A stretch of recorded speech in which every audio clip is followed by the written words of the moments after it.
pagkakataon ay may ibabahagi ko ang aking mga naging karanasan. Ito ay isang representasyon ng aking buhay na kung saan ay kinukumpara ko ang aking buhay sa isang gulong na kung minsan ikay nasa itaas at kung minsan ikay nasa ibaba. Bago ako nakarating sa kinaroroonan ko ngayon ay marami akong napagdaanan sa aking buhay. Nandoon na yung saya't kami sa yaman na kung saan ay mas naging dahilan ng pagdubog namin sa utang dahil nagkasakit ang aking tatay kaya siya natanggal sa trabaho at ang kompensasyon na pera kanyang natanggap ay naitakbo ng maraming beses. Kami magkasundo ng aking tatay sa kung anumang kadahilanan ay hindi ko alam. Malayo ang loob niya sa akin at gayon din naman ako sa kanya na nagiging dahilan na nagagawa niya akong saktan at apihin. Ngunit hindi ako napanghinaan ng loob. Nananatili akong matatag at naniniwala hanggat may buhay ay merong pag-asa. Ruman bisyo ang aking tatay noon at lulong sa alak, hindi yun ang humila sa akin pababa.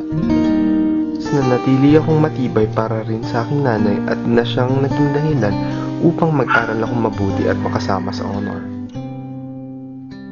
Nagtrabaho ako upang makatulong sa aking nanay na noon ay namamroblema sa mga gastusin sa bahay, sa pag-aaral namin magkakapatid at sa pagpapagamot ng aking tatay.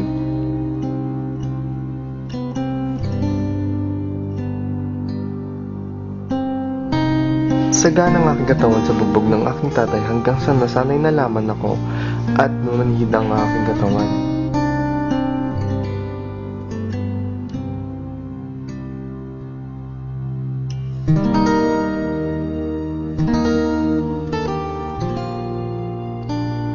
Wala akong maramdaman kahit paulit-ulit niya akong sinasaktan.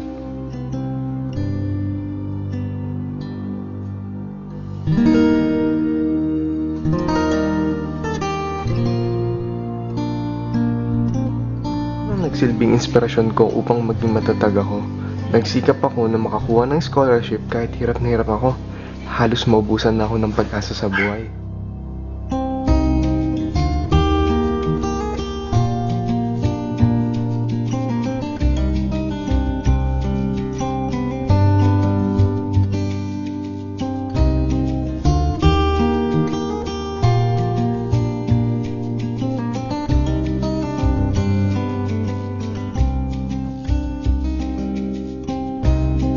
Pero matapos lahat ng mga iyon, mas naging matatag at matapang ako sa aking buhay. Nagsilbi iyong inspirasyon sa akin na kahit hindi man nagawang sabihin ng aking tatay kung gaano niya ako pinagmamalaki, alam ko na masaya siya sa aking narating. Nagsikap ako hanggang sa nakapagtapos ako ng kolehiyo.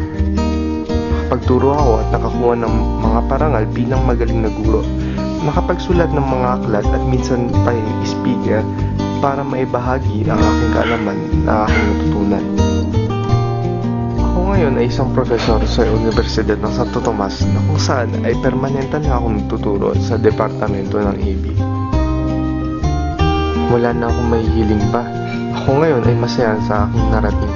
Bagaman ang aking ama ay ginupo ang kanyang buhay sa kanyang sakit at aking nanay na natili sa piling ng aking tatay na siyang nagsilbing tagapag-alaga nito.